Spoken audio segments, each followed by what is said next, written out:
Liebe Freunde, jeden Tag haben wir ein Thema. Aber heute haben wir dann Wahl. Also 3, 4, 6 Fotos haben Sie da vor Ihnen.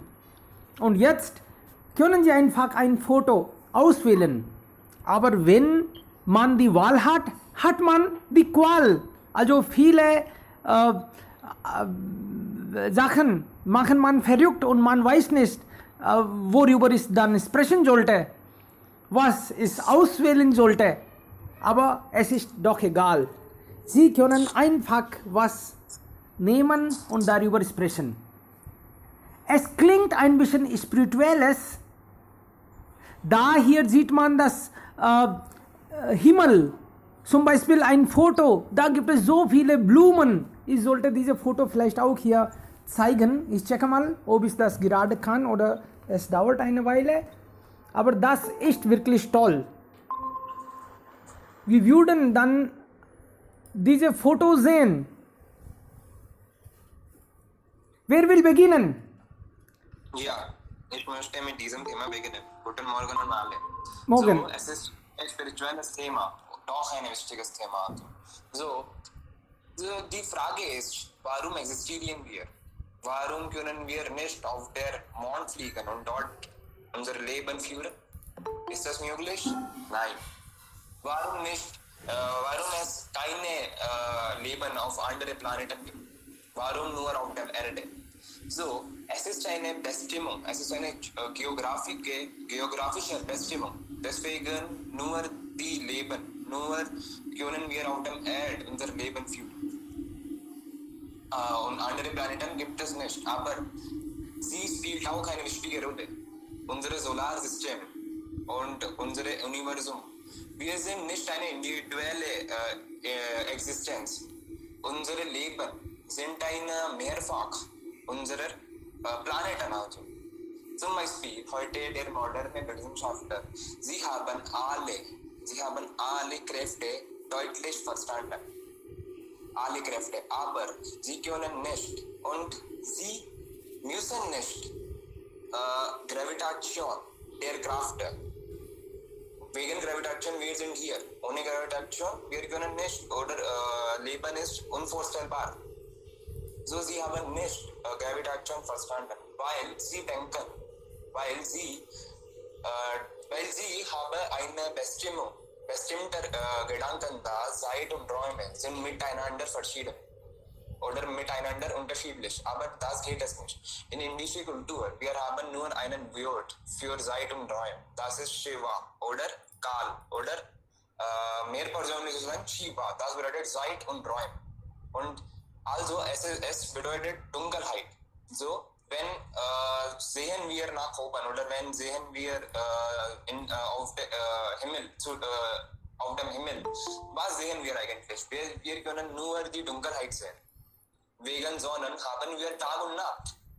Wenn unsere Planeten dreht sich um, es bedeutet einer Tag. Wann es rotiert durch der Sonne, es bedeutet einem Jahr. So, nur die Dunkelheit ist der Wahrheit, sozusagen. Und also, es gibt auch verschiedene Gründe. Das spielt eine wichtige Rolle in unserer Existenz. Zum Beispiel die Distanzierung. Die Distanzierung zwischen Erde und Mond ist mehrfach. Messerfach der Diameter der Mond 108. So, deswegen 108 ist auch sehr wichtige Nummer in unserem Leben. Entweder wir sind darauf beachtet oder wir sind bewusstlos. Doch es gibt auch verschiedene Gründe. Es könnte nicht nur in einer Stunde diskutiert werden. Alles klar. Ja, also, ja, richtig. Es klingt so schön und es klingt auch ein bisschen spirituelles. Vielleicht haben wir ein spirituelles Thema oder vielleicht gar nicht. Hier gibt es einige Fotos und Menschen können nach eigener Meinung etwas sagen. Aber wenn Sie gerade gesagt haben über Himmel, etwas über Himmel, dann würde ich auch das fragen, Freunde, wie sieht dann Himmel aus nach Ihnen? Okay, was denken Sie, wenn Sie an Himmel denken? Gibt es Paradies? Gibt es da viele Blumen, wie Sie hier auf Fotos sehen? Gibt es also viele Farben? Muss man auch da arbeiten? Oder man bekommt nur Ruhe und alles garantiert? Was denken Sie? Also alle würden, wenn es sagen, dann freut es uns, wie wir denken. Bitte schon. Ja, so ich denke, das Himmel ist nicht einen Ort oder Himmel ist nicht irgendwo in der Kosmos, aber Nach Himmel dir. liegt auf dem Erde. Ja, nach dir. Okay, ja. Ja, Himmel liegt auf dem Erde, weil nur Farben und Blumen sind auf dem Erde existieren. So, und es hängt von Person zu Person ab. Könnte ein Mann eine Himmel auf eigenen Leben aufbauen oder er könnte sich zerstören lassen. Ja. Okay, für dich Himmel ist also nicht da, irgendwo anders, aber das ist doch hier auf der Erde. Okay, was sagen die anderen Freunde? Es ist sehr interessant, wie die Menschen also Himmel vorstellen. Jemand würde was sagen? Wie sieht Himmel aus denn? Vielleicht schöne Blumen und man genießt alles. Man schläft, man macht, was man will. Und vielleicht, wenn es im Himmel wäre, dann kann ich meinem Opa, der schon gestorben ist, treffen. Ich spreche dann mit dem toten Menschen? Oder da sind sie alle schon wieder, ja, live. Da sind sie alle, die schon gestorben sind sie auch da? Bekommen sie genug zum Essen oder brauchen sie gar nichts zum Essen? Ja, Freunde, das wäre vielleicht ganz interessant, wenn jemand das vorstellen könnte. Wir teilen das hier gerne. Frau Sharma, wie sieht Himmel aus? Oder Shabu, gibt es doch Himmel oder existiert sowas gar nicht? Bitte schon. Freunde, ja, bitte. Ja, Himmel existieren da, aber immer existieren die Sonnenlicht im Universum, das wir sagen. Das Sonnenlicht ist immer da, aber manchmal das ist bedeckt mit dem Himmel oder wieso. Und das ist nur ein, wie sagt man, nur ein Gedanken von den Menschen, dass ja, jetzt bekommen wir Himmel, aber Himmel sind wie eine Barriere von Sonnenlicht gesehen und Sonnenlicht wird immer da. Alles klar. Für Sie, Himmel bedeutet Sonnenlicht. Also wenn die Sonne da ist, dann ist Leben auch möglich und dann, okay. Alles klar. Okay, nächste Person. Zuerst bitte, würden Sie diese Frage beantworten? Wie sieht Himmel für Sie aus? Wenn Sie das vorstellen dürfen, einfach etwas Tolles. Ja.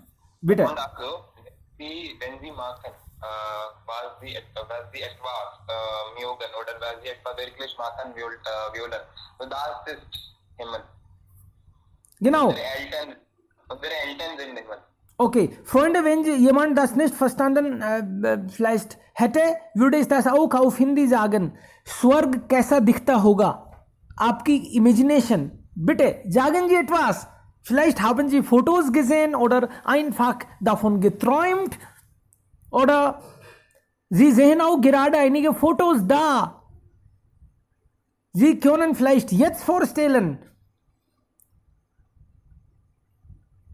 Ja, nach meiner Meinung. Ja, Dhruv. Nach meiner Meinung, Himmel ist ein Ort, in dem der Gott und Gottheiten ja, lebten. Und ja, ich habe auch gehört, dass, oder in vielen Geschichten, das habe ich vielmal gehört, dass Himmel ist auch ein Ort, der viele Kilometer lang Zustand mit dem Erde. So, ja, das kann auch sein, dass Himmel ist auch ein Ort. Dankeschön. Aha, Bitte schon, jetzt Gorav, also hier auf dem Foto 4 sieht man Bekunt, ein Ort der ewigen Glücklichkeit. Ist das der, also Himmel? Ja, Gorav, bitte schon. Zuerst muss ich Sie eine Frage stellen. Ja, gerne. Wer hat von uns diese Hölle oder Himmel gesehen? Himmel nicht wie was wir die blaue über uns sehen, aber wirklich Himmel nach dem Tod. Aha. Jemand, der lebt, hat es gesehen. Und wenn man spricht, vielleicht spricht man auch ihr Glauben und was die Wissenschaftler sagen über Glauben. Und ja, es ist ganz persönlich, was man da sieht. Und es Himmel für mich bedeutet, es ist nicht wie nach dem Tod, aber es ist mit Leben zu tun und Lebensqualität zu tun und was man in dem Leben macht. Zum Beispiel einige Menschen wie Rava hat alles in ihrem Leben genießen und nach dem Tod von Rama wären sie erwischt.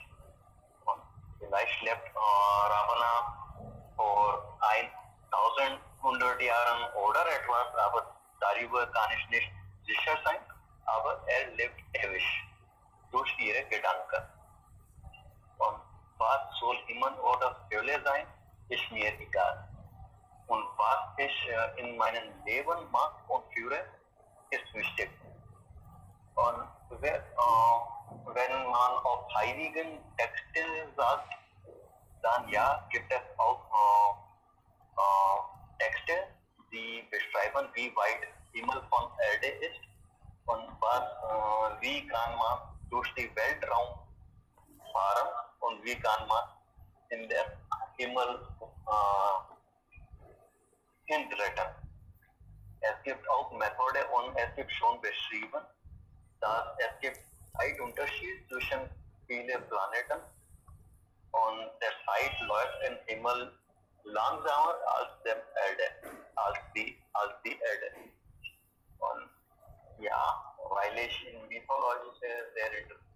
mich für mythologische sehr Interesse habe ich alle diese Texte gelesen und auch es gefunden, dass ja, unsere Technologie und Wissenschaft war sehr entwickelt, aber wegen dieser Engländer haben wir es schon verlassen und wir glauben an eine Besserheit von diesen Engländern und diese Kultur von England.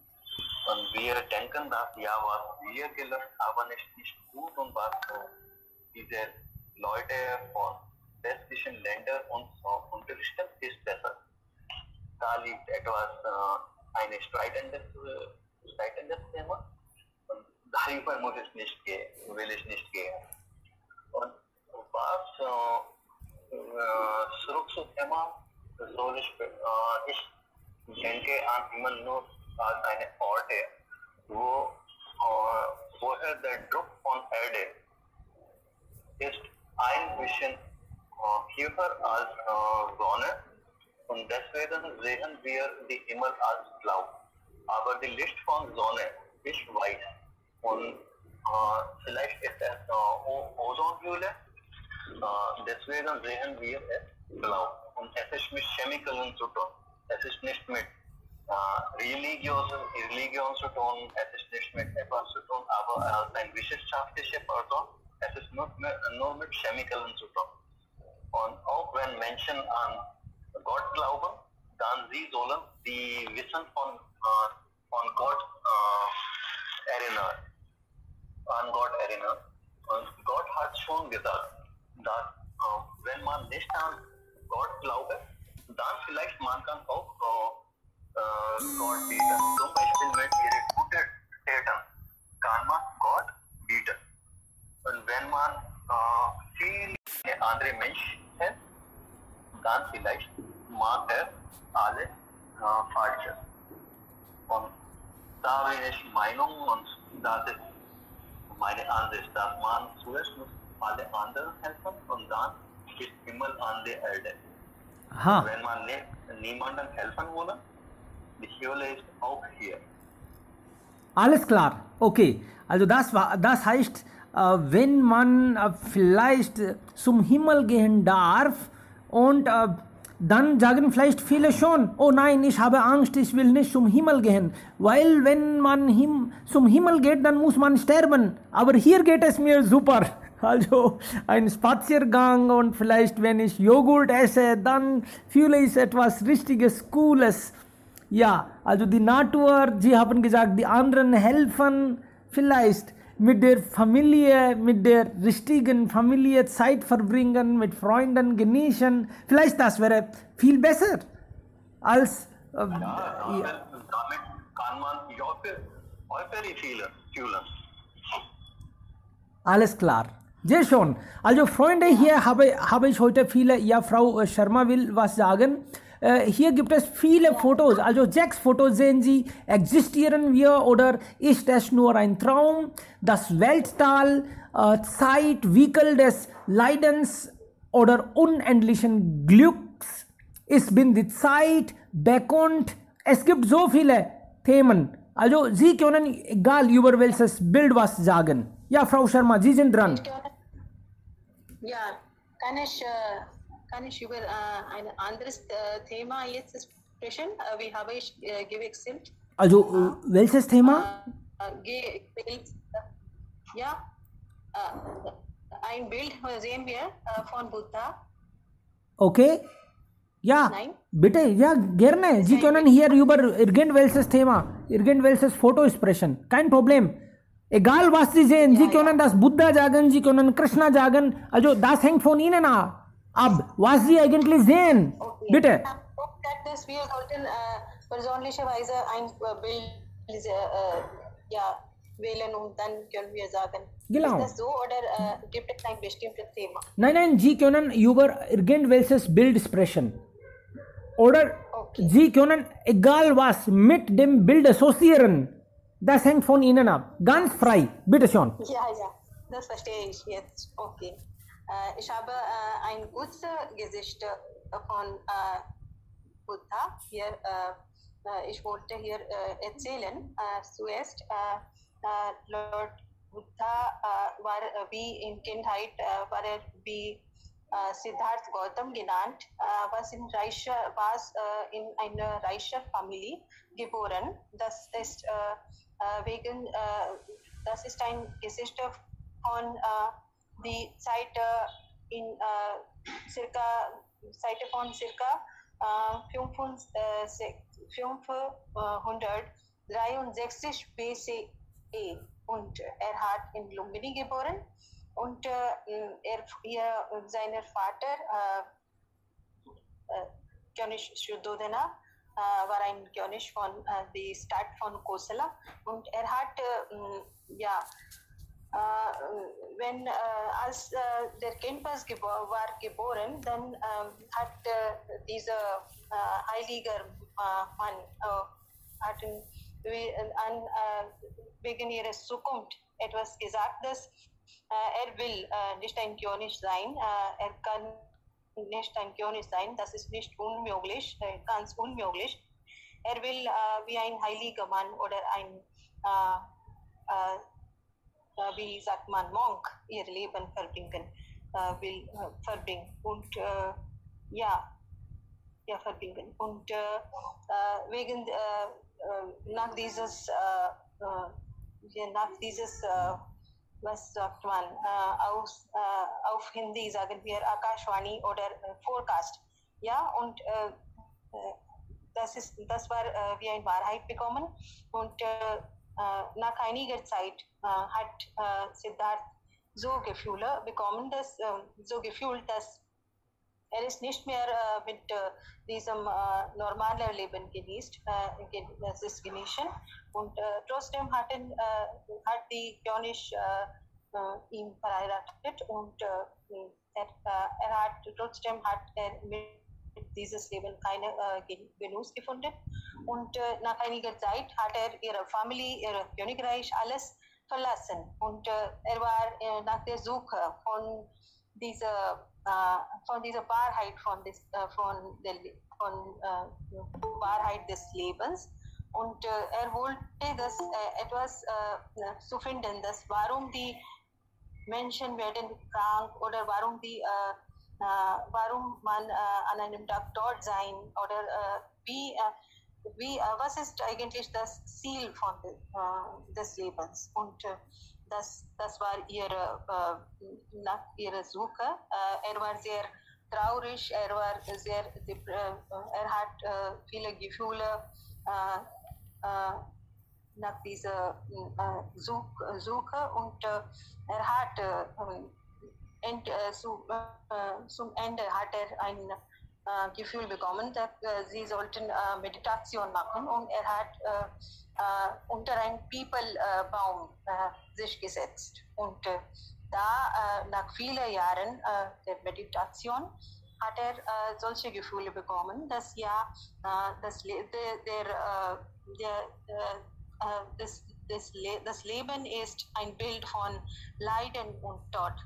Und hier kann man nichts genießen. Obwohl die Menschen sich fühlen, dass sie genießen etwas, aber das ist nicht eine Wahrheit. So hat er gesagt, so hat er gedacht, oder solche Gefühle hat er bekommen. Und er hat dann die Lehren zu die normaler Menschen gegeben, und wegen dieser Lehren hat er so unterrichtet, dass wir sollten unser Leben respektieren, und wir sollten nicht die anderen Menschen Sachen respektieren auch, und wir sollten die Natur auch respektieren. Wir sollten nicht Lügen sagen, und das ist ja, wir sollten mit klar Gehirn unser Leben verbringen. Und diese Lehren hat er in die lokale Sprache, das heißt Pali, in lokaler Sprache gegeben und unterrichten. Und ja, er hat keine Glaube wegen Buddhismus, muss ich sagen. Nach Buddhismus man sollte ehrlich und weise leben, und nach dieser Buddhismus-Religion, man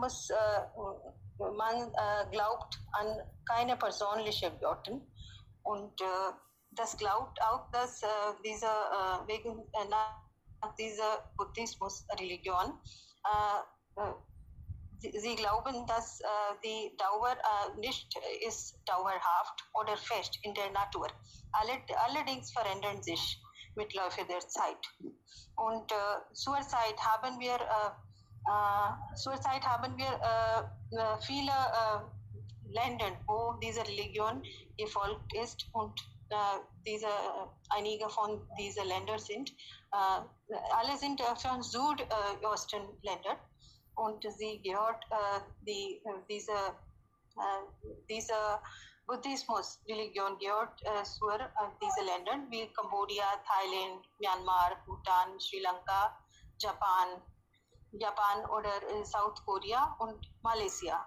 China ist eigentlich die größte Land oder die größte Land mit dieser meistens Bevölkerung von Buddhismus. Und in unserem Land, in Indien, haben wir Tibet als die Himalaya-Region, wo folgen viele Leute dieser Religion. Und der Baum, wo hatten Siddhartha Gautam zur Nirvana erreicht, ist wie Bodhi-Vruksh genannt, und der König Ashoka hat nach vielen Jahren, gegen 300 Jahren, hat er ein Tempel gebildet, und diese Weise hat er die Erinnerung von Lord, wie sagt man, Buddha, da established oder entwickelt. Und folgen wir wegen dieser Helden wie Siddharth Gautam ist Indien wie ein besonderes Land genannt. Sehr schön. Das war alles von meiner Sehr Seite. gut. Sehr schöne Geschichte. Super. Dankeschön. Also wir... Sharma, ich muss Sie einwischen, Sie sprechen, aber nein, das ist nicht die richtige Platz und vielleicht wir sollen das persönlich verbinden, wenn ich es erzähle, dass Sie haben einige Datei waren nicht schlecht. Diese Monk hat zwei Möglichkeiten gesagt, dass es ist schon klar, dass seine Sohn eine sehr bekanntere Person werden und aber weil vor der König steht, sagt einerseits will ein Kaiser werden, andererseits will ein heiliger Mensch oder ein Mönch werden und will die Welt regieren. Beide Seiten will die Welt regieren. Und das war die Prognose. Und für vielleicht für 24 Jahre hat die König Siddharth trainiert, diese Kampf zu gewinnen. Und Siddharth hat auch einen Sohn. Und nach dem Heirat hat einen Sohn und bis dann hat viele Kampf gewonnen und auch viele Menschen getötet. Aber einerseits, einmal war durch ihre Königreich und damals sah eine Leichprozession oder Begräbnisprozession und fragte ihren Fahrer, was ist das? Und ihr Fahrer sagt, dass das ist die Wahrheit des Lebens. Und am Ende sind wir verbrannt. Klar. Da hat Siddharth So, Gaurav, wer hat viele Menschen getötet? Was haben Sie gesagt? als ein Kämpfer hat er auch viele Menschen getötet. Also Ashoka. Meinst du Ashoka? Nein, Nein, Siddhartha. gar nicht. Siddhartha war auch ein bekannterer Kaiser. Können Sie Bis mir 24, ja. Ich habe Beweis dafür. in welches Buch haben Sie das gelesen? Können Sie mir? Ja, das ist der erste Teil des Lebens Siddhartha, wenn wie ein Kaiser trainiert war. Aber in der zweiten Teil, wenn eine leichte Prozession gesehen hat und die Wahrheit des Lebens, er wusste, dann hat ihre Perspektive geändert. Und dann hat alles verlassen, ihr Sohn, ihre Frau, sein Sohn, seine Frau. Und da hat Buddhismus Alle. Genau. Ja, das ist Das könnte sein, also egal was ist die richtige Geschichte, aber dann wir sind alle in der Suche nach dem Glück und wir wollen etwas großartig. ja. ja, am Ende Wir lesen war durch die Bibel alles ja. gelöscht. Aha, gut. Also, aber das ist sehr interessant. Das Buddha hat dann gefunden, erfunden, entdeckt, dass man sollte immer ehrlich und weise leben. Also das können wir vielleicht ja auch. Aber ich habe auch eine harte Frage für Frau Sharma. Ja, ich respektiere Ja. dieses Prinzip, dass man soll nicht lügen. Aber was wollen Sie machen, wenn eine Person von einem Verbrecher rennt und fragt Sie für Rettung und Sie verstecken diese Person und die Verbrecher fragt, wo diese Person ist. Wollen Sie damals lügen oder die Wahrheit sagen? Nein, bei uns persönlicherweise, ich glaube so, dass wenn Sie wollen für eine Besserung von anders lügen, dann ist es okay. Dann geht es. Wenn es schadet jemand, dann sollten Sie nicht lügen. Alles klar. Also und das können wir unterschiedlich. Nach meiner Meinung. Das können unterschiedlich sein.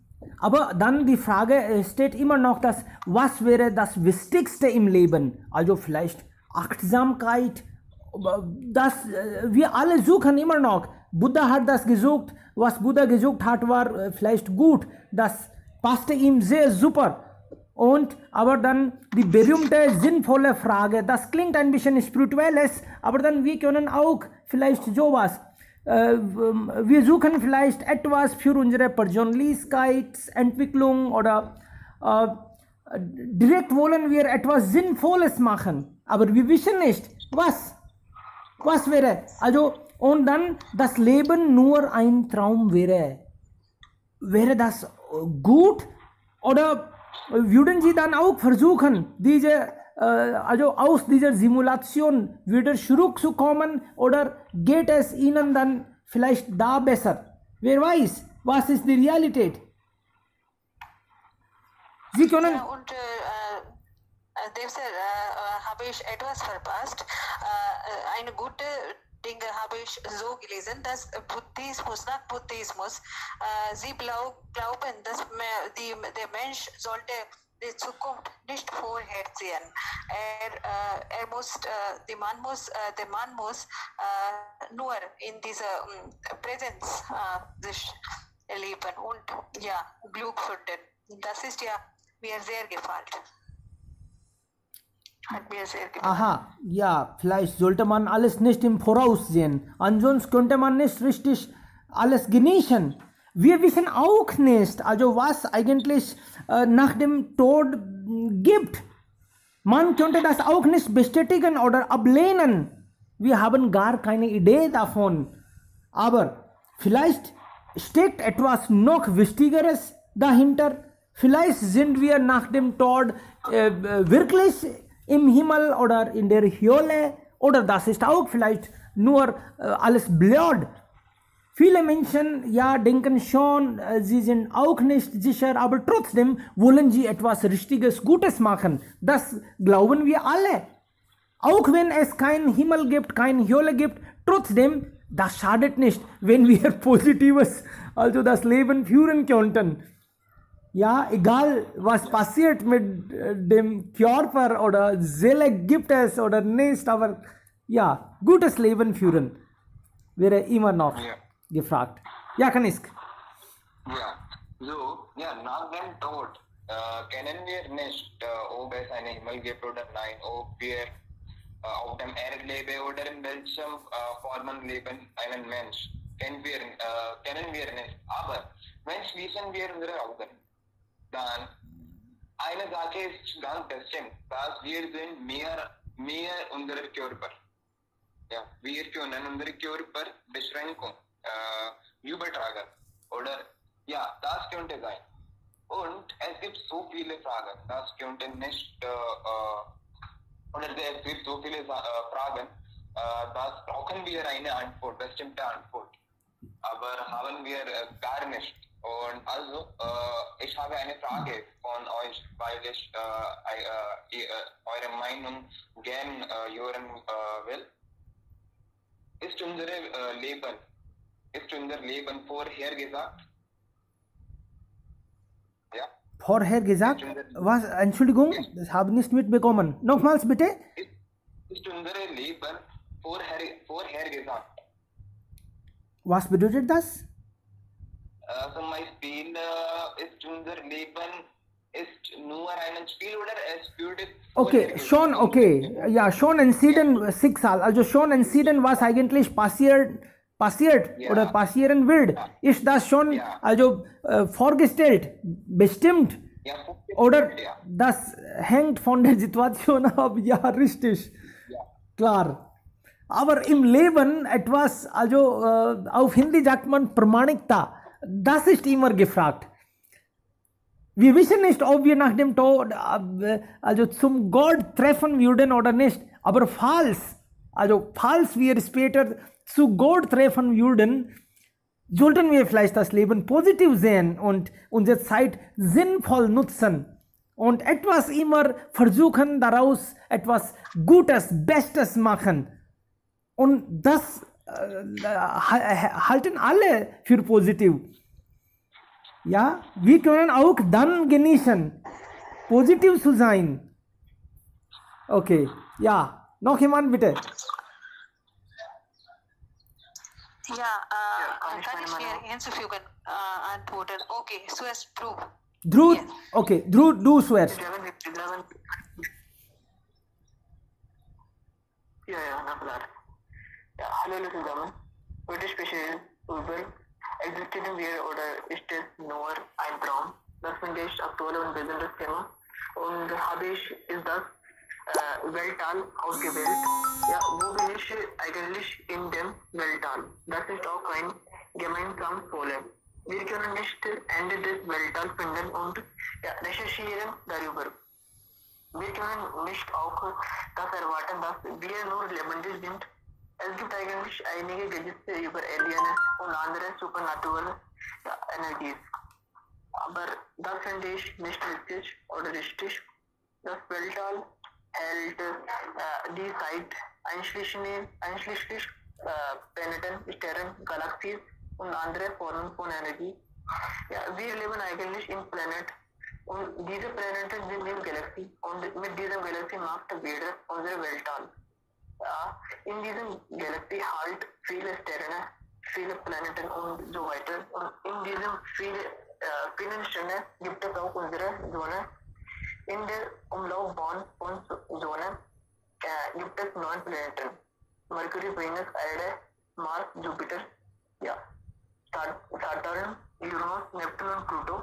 Aber Pluto gilt nicht in diesem Planet. Warum das ist so, weiß ich das nicht auch. Aber warum wir nur existieren in diesem Planet? Warum ist das so? Und warum sind wir nur lebendig? Nach meiner Meinung, wir existieren, weil die Lage von der Erde gleich ist, was ein Menschen für Leben brauchen.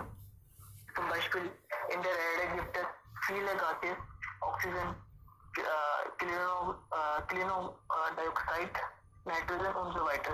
Und Leben existieren ist besser als andere Länder oder andere Planeten. Danke schön. Das ist meine Seite. Sehr schön. Also Weltall.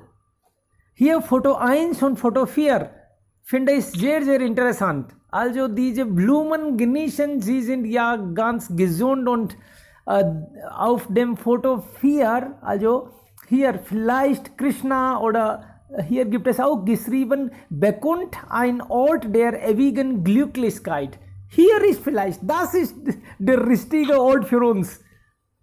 Das kann man auch schon merken, fühlen, wenn man das einfach sieht. Die beiden sind glücklich und diese Umgebung ist auch ganz, cool. Suminder, bitte schon, du bist auch da. Eigentlich, ich wollte nur zuhören, was die anderen darüber sprechen, weil dieses Thema gefällt mir, bin ich neugierig, aber am Ende weiß ich nicht, was eigentlich die Wahrheit ist. Also es ist sozusagen, können wir nicht verallgemeinern, dass das Leben einfach enthält von dem Glück oder einschließlich nur von sozusagen Unglück. Also das ist eine Mischung.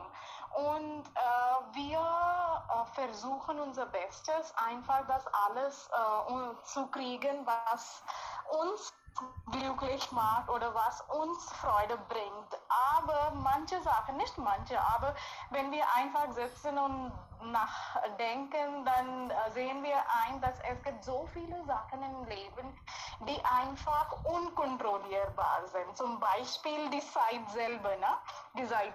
Und Buddha selber hat das gesagt, dass eine Sache, die unveränderbar ist, die Zeit. Das heißt, die Zeit verändert sich immer. Diese Tatsache ist unveränderbar. So, das manchmal finde ich sozusagen, das ist wie ein Teufelskreis, der Gott einfach so erstellt hat. Ich weiß nicht, ob der Gott erstellt hat oder wer das erstellt hat, aber das ist die Wahrheit.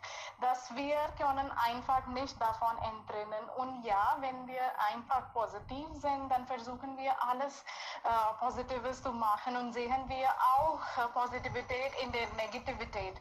Aber einigen Sachen, zum Beispiel irgendeine Person, der ganz uns nah ist und wenn gestorben ist und wir sind die einzige Personen, die einfach mit dieser Person so verbunden sind, dann also haben wir so eine Gedanken, dass was eigentlich das Leben ist. Also sonst fragen wir solche Fragen nicht, stellen wir solche Fragen gar nicht. Und wenn sowas passiert ist oder wenn man sich in solchen Situationen sich befindet, dann hat man also durcheinander. Also was sind wir? Sind wir nur einfach Spielzeug oder Puppen, die von dem Gott gespielt werden? Und was eigentlich das Leben oder das Sinn ist oder wo gehen wir nach dem Tod? Das ist sozusagen. Und wie Devkaran, du gesagt hast, die erste oder die vierte hat dir so gut gefallen. Aber mir gefällt diese Kreuz, dieser Chakra, also das haben wir auch in Mahabharat gesehen, das Main Samay Hu, das ich bin die Zeit.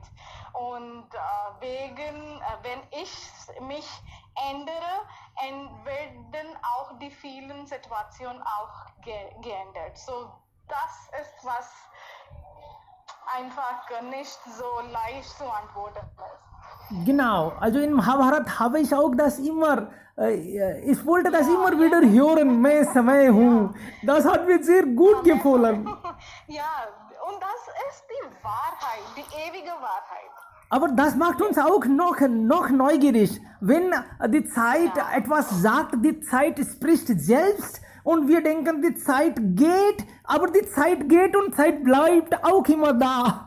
Das ist ja interessant. Und die Zeit sieht alles, die Zeit erlebt alles oder die Zeit weiß alles im Voraus. Das ist auch noch interessant. Die Zeit erlebt nur oder das weiß er auch im Voraus. Vielleicht nur erlebt, weil Zeit ist nicht der Gott. Oh, weiß nicht, Entschuldigung. Ja. Wer der Gott ist, also es gibt so viele Fragen, die einfach sozusagen und ja, das habe ich auch gehört, dass diejenigen, die die Antwort darauf gefunden haben, sind einfach stumm gehalten. So war auch Buddha. Also hat viele Theorien gegeben, das habe ich auch in Siddhartha von Hermann Hesse gelesen, dass diejenigen, die der Sinn des Lebens gefunden haben, das ist einfach so wunderbar, dass sie können einfach nicht in Wörter erstellen, was so eine Erfahrung sie gehabt haben und sie bleiben stumm und das heißt, das bleibt ungeantwortet. Genau. Viele Menschen sind aber trotzdem sicher. Sie sagen, dass die Seele existiert. Sie sind nicht sicher vielleicht, aber sie sagen, sie sind sicher. Aber wie kann ich sagen, dass sie sind sicher oder nicht? Ja, ebenfalls. Ja, Suminder, kann ich hier jetzt etwas zu sagen? Ja.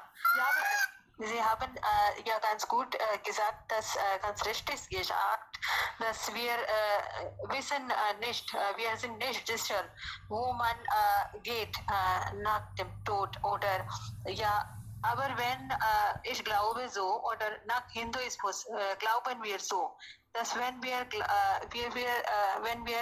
wissen etwas nicht und dann können wir unsere heiligen Bücher glauben. Und ist es so, hier in dieser Bücher gelesen, haben wir gelesen, dass der Himmel liegt nirgendwo. Es ist hier an der Erde, in diesem Erde finden wir Himmel und was sagt man, Narak? Zwerg oder Narak? Hölle. Was sagt man auf Deutsch? Hölle. Ja. Und diese Dinge können wir nach unseren Toten genießen, ja? manchmal fühlen wir sehr glücklich, sehr mit Freude, voller Freude und finden wir uns voller Freude und haben wir keine Krankheit oder wieso. Und wir genießen das Leben gut. Und dann können wir, Entschuldigung, dann können wir uns fühlen, dass wir sind jetzt im Himmel. Wieso? Ja, und manchmal nicht. Das ist so geglaubt, dass nach dem Tod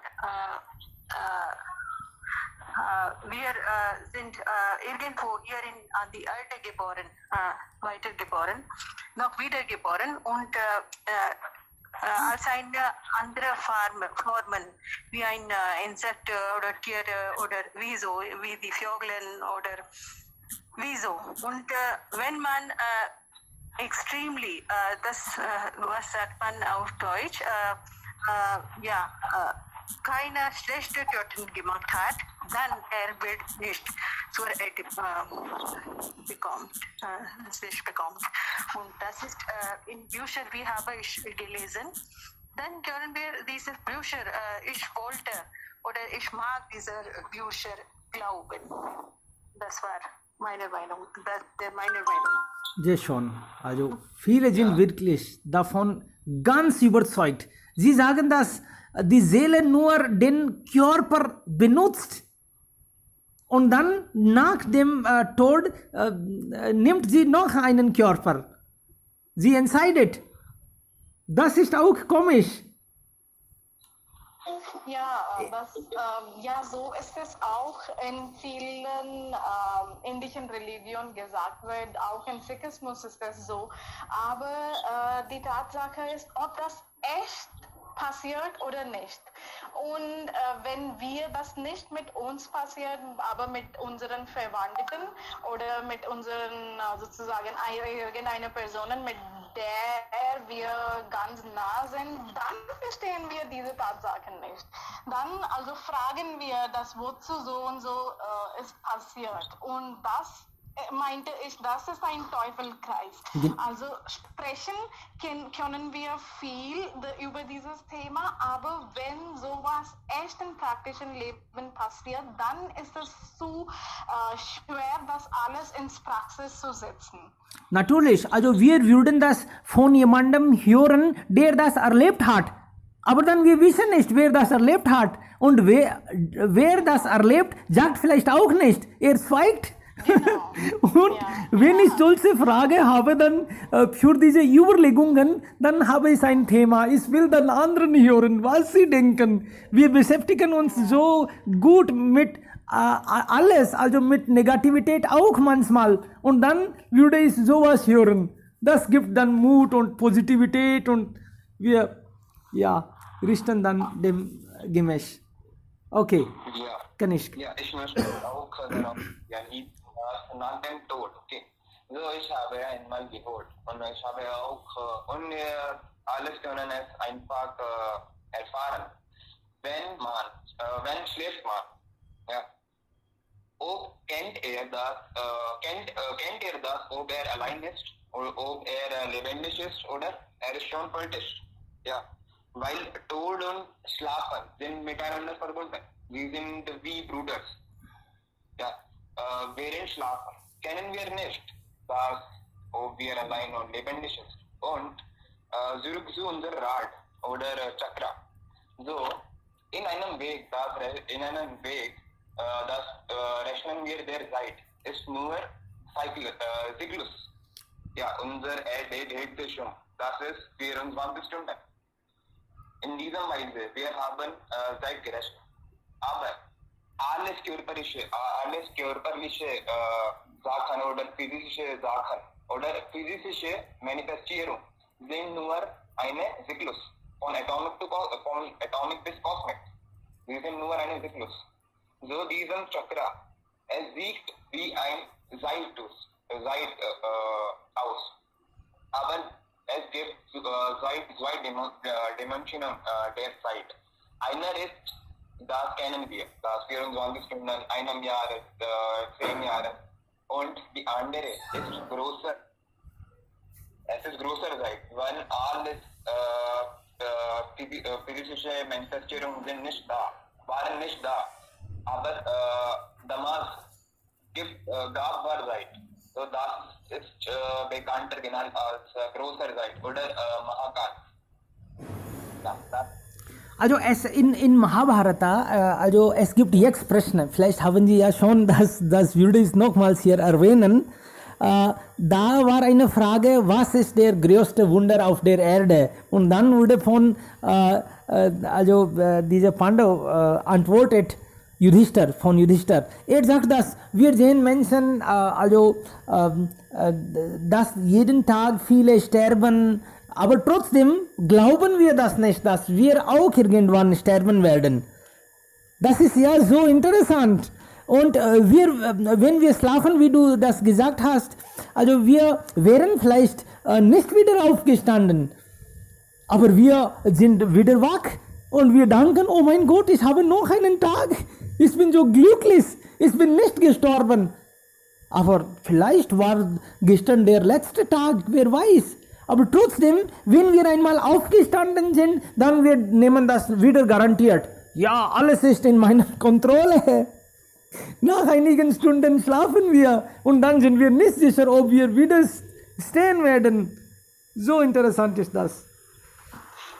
Ja, es gibt einen deutscher Philosoph, also Schopenhauer. Ja, wie habe ich gesagt?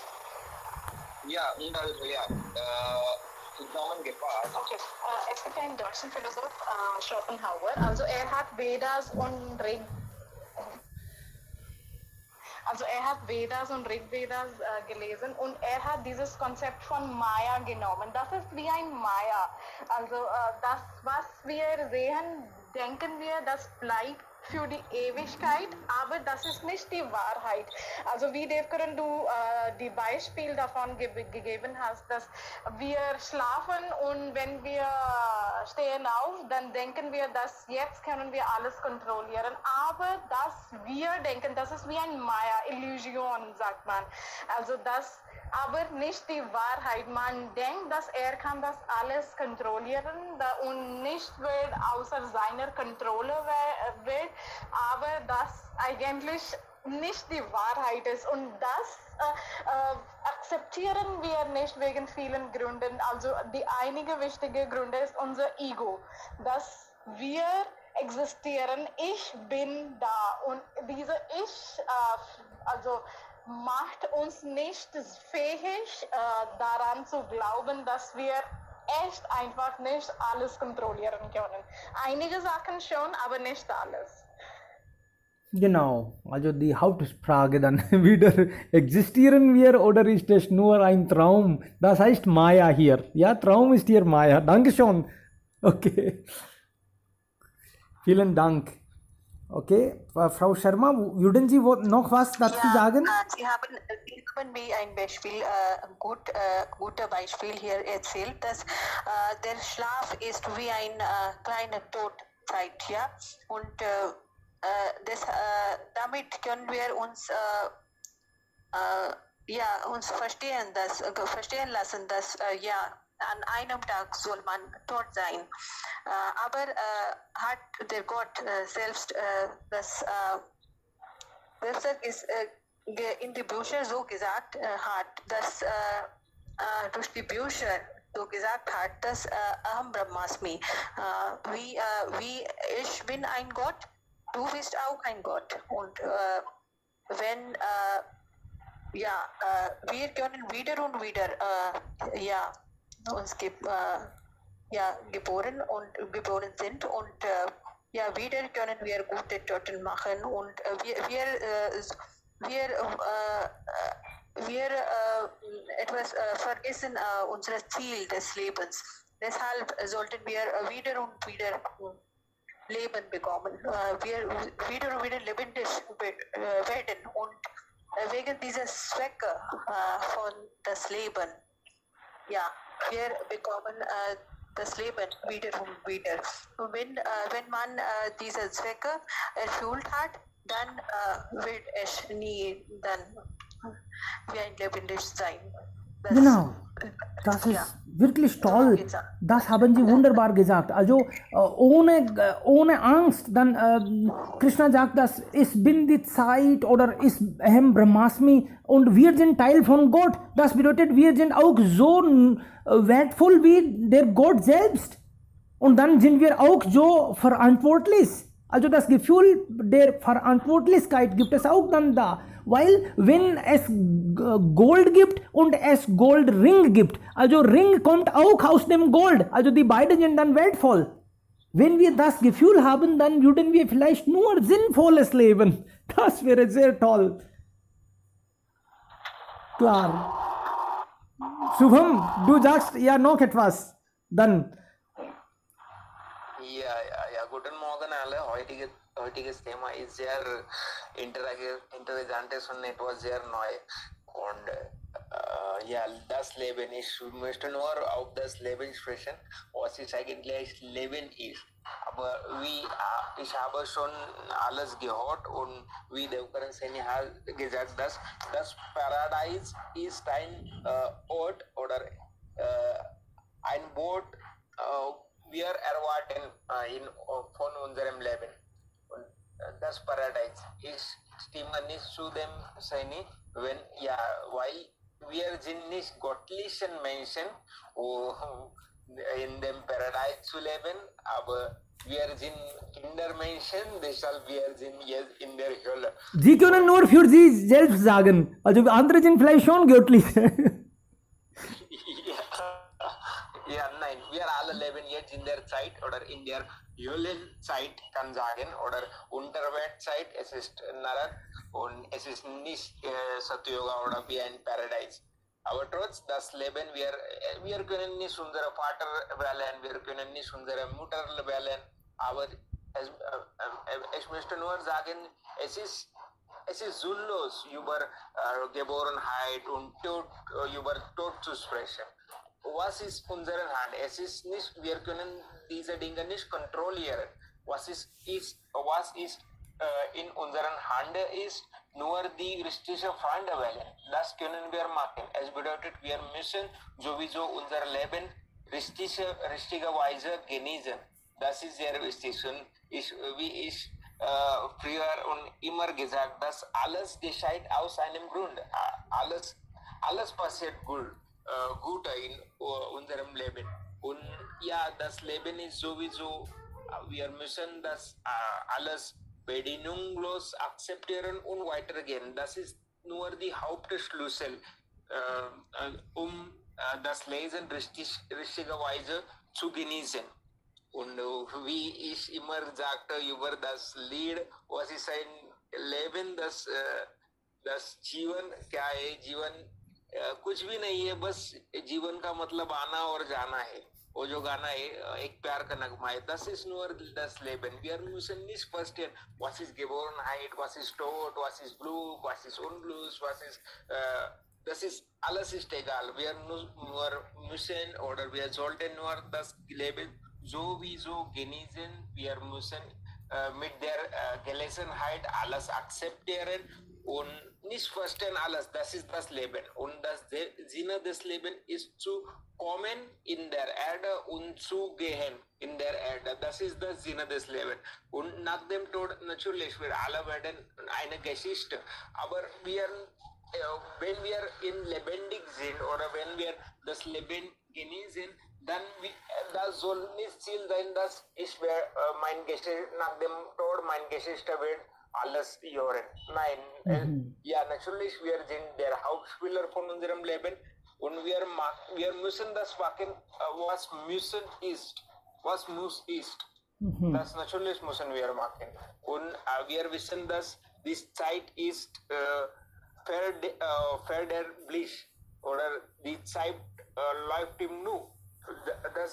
Die Zeit ist immer da, der Gott ist immer da und wir sind immer da. Wir gehen nicht into irgendetwas. Wir sind immer auf der Erde. Wir sind eigentlich, Keine Erde oder ja, so verrückt und so, also wir sagen etwas, wir wissen auch nicht, was wir gerade sagen. Wir kommen, wir gehen, nein, wir kommen nicht, wir gehen auch nicht, wir sind da, wir sollten vielleicht, es ist sinnlos, über Gott zu sprechen, über Geld und Gold wäre besser. Nein, das ist auch sinnlos, vielleicht alles ist sinnlos und alles macht Sinn. Wir wissen auch das nicht. Sehr interessant. Das sollten wir nicht verstehen. Wir müssen nur das haben. Wenn wir Geld haben, dann natürlich müssen wir das genießen. Wenn wir nicht Geld haben, das natürlich diese auch müssen wir richtigerweise oder mit der Gelegenheit akzeptieren. Das ist das sowieso Leben. Und wenn wir sprechen, dass alles ist verderblich. Natürlich, nach der bestimmten Zeit, wir verloren unsere Schönheit, der Körper, wir verloren unser Geld, wir verloren unsere eigene Identität, wir verlieren unsere eigene Identität, die Haus, das Geld, die Vollkommenheit, alles verloren wir. Genau. Nicht bleibt ewig Aber natürlich, ja. Was ewig bleibt, dass nur die Segen, die wir in dem Leben schon bekommen haben, das nur bleibt immer ewig mit uns.